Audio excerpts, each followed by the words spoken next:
Good afternoon. My name is Mr. Joseph Wroblewski, candidate for assistant principal position at Madison Junior School. I'm here to answer the 3 prompts required for my candidacy. Number 1, we're going to speak about learning and social development growth for middle schoolers. Middle school is a very transitional age. They're going from childhood to adolescence, which is young adulthood. When they're young through childhood, students are into more concrete learning. They learn to observe the what and explore the what. They still do not know the why.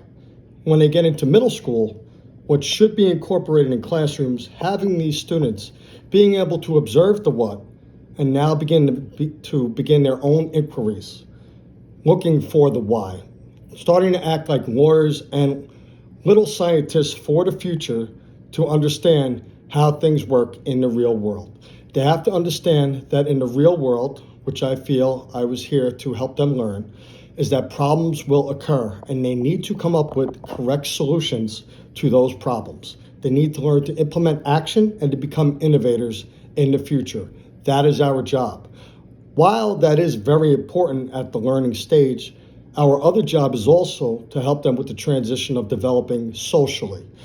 Young adults think they have it figured out, but they have not yet. They need the guidance and constant support from myself, coworkers, paraprofessionals, as they guide through the journey through peer influence, and they need guidance for social and emotional learning. At this age, it is very critical to provide structure and emotional support for these students.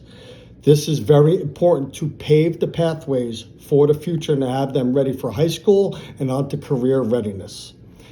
That, I feel, is the ultimate goal as a middle school administrator, to provide support not only for learning development and understanding why things happen, come up with solutions to problems, and socially to help them structure and find their pathways in life to develop confidence and learn how to develop their own brains and make their own decisions without the influence of others. And it needs constant emotional support. Number two asks, leading an academic initiative. One academic initiative I developed at my school throughout my career is through science. I teach grade 8 currently, and it's physics.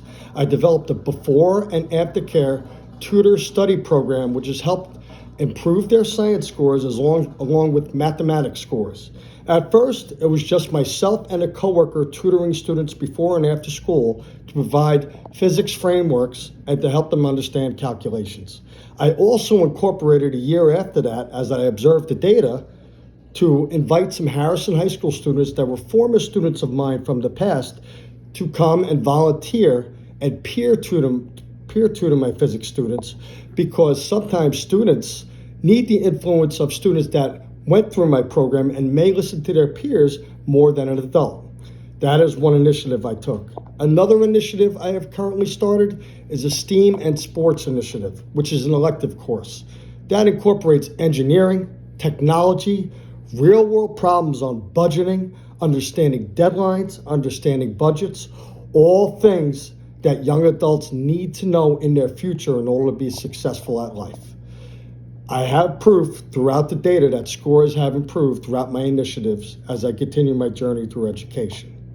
And lastly, the last question for number 3 is professional growth and student support.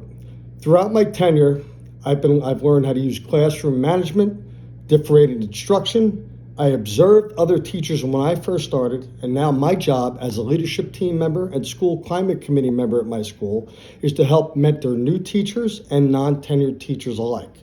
I actually go into classrooms, observe objectives, standards, see student engagement, give advice on student-centered learning, making sure it is not simply lecture-based where the teacher is just in front of the room, and I offer good emotional support to the teachers also. I sit down with them, have post-observations, and encourage them throughout their young careers. I also learn how to target standards, come up with solutions to the standards, and learn how to improve scores for the NJSLA exam for science, math, and language arts. I use all of the data trends that I observed throughout the years to see if there's progression or regression in student scores. While I support veteran and non-veteran teachers, I've become a very respected individual in the building, but I am also very personal, and I involve everybody in the school building to feel welcome and could stop by my room anytime they would want. That's why if I were to become assistant principal at Madison Junior School, I would not only become part of the Madison community, I would learn how the Madison community works, and I am the ultimate team player. I want to make everyone around me feel comfortable, have academic and social support. Thank you for your time, and I look forward to meeting you soon, and thank you for inviting me. Have a good day.